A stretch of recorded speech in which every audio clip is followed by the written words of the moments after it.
Hello guys है। आज सबैजनाले नमस्कार है। म आज चाहिँ तपाईँहरूलाई चाहिँ यो चल्लाको चाहिँ दबाईको बारेमा तपाईँहरूलाई बताउँदैछु है। मलाई थुप्रोजनाले क्वेसन पनि गरे प्लस फेरि तपाईँको के अरे भोइस मेसेजहरू पनि पठायो कि तपाईँले कुन चाहिँ दबाई युज गर्नुहुन्छ है चल्लालाई है। अनि त्यो भन्ने थियो मलाई, त्यसले गर्दाखेरि चाहिँ मैले सम्झेँ मेरो पनि फर्ज बनिन्छ जस पनि अब फार्मिङ गर्छ है। जो नयाँ फार्मिङ हुन्छ उनीहरूलाई म एउटा इन्फर्मेसन भिडियो दिँदैछु है, जुन मेडिसिनको बारेमा दिँदैछु है। हामीले यो दबाई युज गर्नुपर्छ भनेर है। अनि त्यसले गर्दाखेरि चाहिँ म अलिकति धेरै वर्षदेखि अगाडिदेखि पालेकोले गर्दाखेरि चाहिँ अलिकति जानकारी भएकोले गर्दा चाहिँ म तपाईँहरूलाई यो दबाईको बारेमा अनि पाल्ने तरिका म सधैँ नै तपाईँहरूलाई म सेयर गरिरहेकै छु है। र आज पनि गर्दैछु है। र जति पनि फार्मर्सहरूलाई जसले पनि डिलिङ गर्छ, चल्लाहरू दिन्छ, चारोहरू प्रोभाइड गरिदिन्छ, उनीहरूले पनि अलिकति उनीहरूको पनि दायित्व बनिन्छ। उनीहरूले पनि इन्फर्म दिनुपर्छ कि यो दबाई दिनु, यो ग्लुकोजहरू दिनु भनेर चाहिँ उनीहरूको पनि दायित्व बनिन्छ है। त्यसै फार्मरहरूलाई यो चल्ला ल्याएर थमाइदिने काम होइन है। फार्मर्सहरूलाई पनि धेरै जानकारी हुनुपर्छ ताकि उनीहरू पनि लसमा नडुबोस्, त्यही भन्नु म चाहन्छु है। र आजको भिडियो म तपाईँहरूलाई यही मेडिसिनको बारेमा दिँदैछु। तपाईँहरूलाई कस्तो लाग्छ है, हेर्दै जानु होला है मेरो आजको भिडियो। सो गाइज, यो चाहिँ सोडियम स्लाइड भन्छ, यो चाहिँ तपाईँको ग्लुकोज हुन्छ है। यो चाहिँ हामीले जब चल्ला ल्याउँछ है, चल्ला ल्याइसके पश्चात चाहिँ पानीमा फिटेर दिनुपर्ने हुन्छ। यसले चाहिँ तपाईँको चल्लाहरूलाई चाहिँ एनर्जी दिने गर्छ है। यो हामीले लगभग 2 दिनसम्म खुवाउनुपर्ने हुन्छ। यो थुप्रो प्रकारको हुन्छ है, यसमा केही तपाईँलाई केही त्यस्तो केही आपत्तिजनक छैन है। यो चाहिँ तपाईँको ग्लुकोज है। अनि सेकेन्डमा आउँछ तपाईँको त्यो दिइसके पश्चात चाहिँ फेरि अब हामीले चाहिँ यो तपाईँको रिकोभेट भन्ने हुन्छ भिटामिन है। यो भिटामिन चाहिँ तपाईँले चल्लालाई खुवाउनु पनि हुन्छ। यो एउटा यत्रै सिसी हुन्छ, एउटा 100 वाटको लागि सिसी हुन्छ यो है। तपाईँले अब 400-500 पाल्दैछन् त्यही अनुसारले चाहिँ तपाईँलाई यो रिकोभेट भन्ने चाहिँ यो भिटामिन चाहिँ सप्लिमेन्ट चाहिँ खुवाउनै पर्छ। यसले चाहिँ चल्लालाई धेरै प्रोटिन मतलब तागतहरू दिने गर्छ र यसले भिटामिन्सहरू धेरै लिइसकेपछि चाहिँ चल्ला धेरै स्ट्रङ हुन्छ है। यो रिकोभेट चाहिँ त्यो तपाईँले चाहिँ अनिवार्य खुवाउनु पर्ने हुन्छ। अनि सेकेन्डमा तपाईँलाई मैले अगाडि नै भिडियो पनि अपलोड गरेको थिएँ है, तपाईँहरूलाई कस्तो लाग्छ भनेर मैले है। अनि तपाईँलाई चाहिँ मैले एउटा इन्जेक्सनको बारेमा दिइरहेको थिएँ है। यो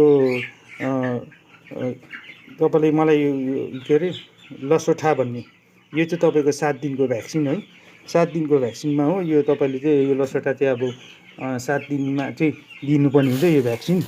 अनि सेकेन्डमा आउँछ तपाईँको यो चाहिँ त्यहाँबाट सेकेन्डमा आउँछ तपाईँको यो आइबिडी, यो चाहिँ तपाईँको 14 को है।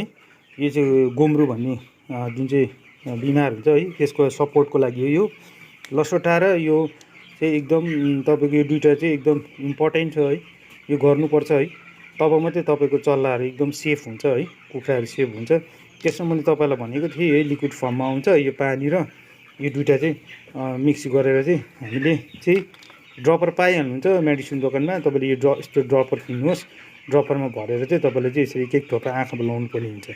त्यस पश्चात चाहिँ तपाईँले यो भिटामिन्स खुवाएर यो तपाईँको यो खुवाइसके पश्चात चाहिँ तपाईँले चाहिँ ज्वरो नआए पनि यो तपाईँले चाहिँ यो 2 टाइम चाहिँ तपाईँले यो टेट्राक्लिन भन्ने यो दबाई चाहिँ तपाईँको यो ज्वरोको निमोनियाहरू के हुँदाखेरि चाहिँ तपाईँले दिने गर्नुपर्छ। चल्लाहरू चाहिँ जब तपाईँ बिहान चारो पानी गर्नु आउँदाखेरि चाहिँ चल्लाहरूको चाहिँ अब टाउको माथि चाहिँ त्यो फरहरू चाहिँ ठाडो भएको छ, जिरी जाडो जस्तो भएको छ भने चाहिँ तपाईँले यो दबाई चलाउनु सक्नुहुन्छ। यसले चाहिँ ज्वरोलाई चाहिँ धेरै कन्ट्रोल गर्छ है। अनि यो चाहिँ तपाईँले चाहिँ ज्यादा मात्रामा ल्याएर राख्नुहोस् है। ज्वरो आएको जस्तो सिम्टम्सहरू भयो भने चाहिँ तपाईँले चाहिँ पानीमा फिटेर खुवाउँदा हुन्छ। यो पाउडर फर्ममा आउँछ है तपाईँहरूको है। अनि यो चाहिँ तपाईँले 20 लिटर पानीमा तपाईँलाई 3 खेपको मतलब 60 लिटरमा एक प्याकेट भयो। यो प्याकेटमै आउँछ, यसको कुनै ठुलो प्याकेट हुँदैन, 100 ग्राम्सको मात्रै प्याकेट आउँछ है। त्यस पछाडि यो दिँदै गइसकेपछि चाहिँ तपाईँको कुखुरा चाहिँ तपाईँको 14 दिन क्रस गरिसकेपछि अब निकै दिन भइसकेपछि तपाईँले फेरि चलाउनु पर्ने हुन्छ यो क्याल्सियम। यो क्याल्सियम चाहिँ तपाईँको कुखुराको बोनको लागि हो, बोनको लागि हो। यो बोनको लागि चाहिँ अब यो कुखुराको लागि दिनुपर्ने हुन्छ। यो चाहिँ तपाईँले चाहिँ अब 400-500 कुखुरा पाल्दैछ भने तपाईँले मोटामोटी 5 लिटर्स ल्याएर चाहिँ खुवाउने गर्नुहोस् क्याल्सियम चाहिँ। यो त्यो तपाईँको सेम पानीमै फिटेर पानीको रङ अलिकति चेन्ज हुन्छ, सेन्टर फ्रुटहरू जस्तो कलरको हुन्छ है। यो चाहिँ तपाईँले चाहिँ यो भिटामिन खुवाउने चाहिँ गाईलाई खुवाउने हो, सुँगुरलाई पनि दिन्छ मान्छेले, तर यो अब कुखुरालाई पनि युज गर्छ है। त्यस पछाडि तपाईँको कुखुरालाई चाहिँ फेरि वेट बढाउनु, अनि तपाईँको यो फ्याटहरू बोन्सहरू लगाउनु लागि चाहिँ यो 22 पाक भन्ने यो पनि पाउँछ लिक्विडमा है। यो पनि यो जस्तो चाहिँ ज्यादा मिसाउनु हुँदैन, यो चाहिँ कम्ती मात्रा मिसाउनु पर्ने हुन्छ है। जस्तै तपाईँको 500 कुखुरामा छ भने तपाईँले यो 2 लिटर ल्याउनुहोस्, 2 लिटर ल्यायो भने तपाईँलाई काफी इनफ हुन्छ है। अनि 500 कुखुरामा छ भने यो तपाईँको 5 लिटरले इनफ हुन्छ है।